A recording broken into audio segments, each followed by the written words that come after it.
10 000 pas par jour. On l'entend partout, c'est presque devenu un mantra pour quiconque ait une montre connectée au poignet.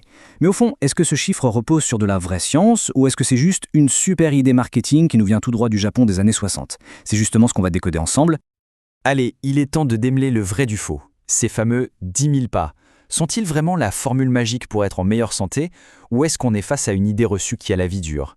La réponse, elle pourrait bien en surprendre plus d'un. Parlons d'abord de la promesse. Pour beaucoup de gens, l'idée de faire 10 000 pas chaque jour, ça sonne un peu comme une montagne à gravir, une contrainte de plus dans un emploi du temps qui est déjà bien rempli. Mais, et si cet objectif était en réalité bien plus accessible qu'on ne l'imagine? Mais avant même de parler du comment, il faut s'intéresser au pourquoi. Parce qu'au-delà du chiffre, qu'est-ce qu'on y gagne, vraiment, concrètement, à mettre un pied devant l'autre aussi régulièrement?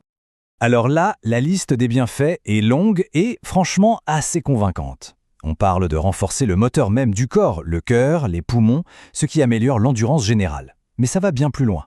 La marche aide à réguler des indicateurs de santé super importants comme la tension ou le cholestérol.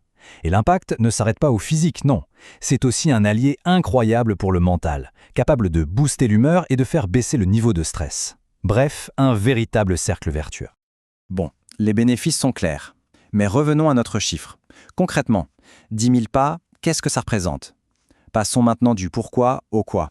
10 000, c'est un chiffre rond, presque symbolique, facile à retenir. Mais au-delà de ce symbole, c'est quoi la réalité de ce nombre dans notre quotidien? Essayons de lui donner une échelle un peu plus concrète. Ce qu'il faut bien comprendre, c'est que 10 000 pas, ça ne représente pas la même distance pour tout le monde. Évidemment, la longueur de la foulée, qui dépend de la taille, ça change la donne. En moyenne, on parle d'environ 8 km pour un homme et un peu moins de 7 km pour une femme. Et en termes de calories, ça donne quoi?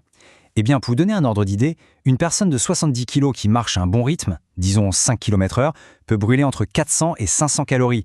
C'est une estimation, bien sûr. Ça varie selon le poids et la vitesse, mais ça donne quand même une idée très concrète de l'effort fourni.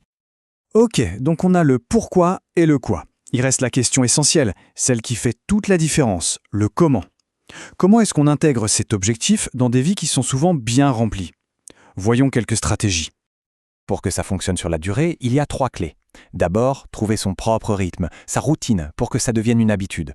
Ensuite, mesurer ses progrès. Franchement, voir les chiffres augmenter jour après jour, c'est super motivant. Et enfin, pourquoi ne pas marcher à plusieurs? C'est souvent plus amusant et ça aide vraiment à rester engagé. Voyons maintenant comment faire de cette bonne résolution une véritable habitude qui s'installe pour de bon. Il ne s'agit pas seulement d'actions concrètes, mais aussi d'un petit changement d'état d'esprit. Alors ça, c'est sans doute l'idée la plus importante à retenir. Et elle est vraiment libératrice. Il n'est pas du tout question de devoir bloquer 1 heure et demie pour une marche interminable. Non, non. Chaque pas compte. Que ce soit pour aller chercher un café, monter des escaliers ou pendant une vraie balade. L'important, c'est le total à la fin de la journée. Alors concrètement, comment on fait? Le truc, c'est de fractionner l'effort. Chaque petite marche s'additionne. L'équipement est simple, mais crucial. De bonnes chaussures pour le confort et le soutien, et bien sûr de l'eau pour rester hydraté. Et pour la motivation, pourquoi ne pas se fixer un objectif amusant, comme s'inscrire à une marche organisée dans sa ville? En conclusion, l'objectif des 10 000 pas est bien plus qu'un simple chiffre. Qu'il vienne du marketing ou pas, au final, il représente une habitude qui est à la fois puissante et surtout accessible pour améliorer sa santé de manière vraiment significative et durable. Et tout ça, ça nous amène à une dernière réflexion. Une réflexion tournée vers l'action.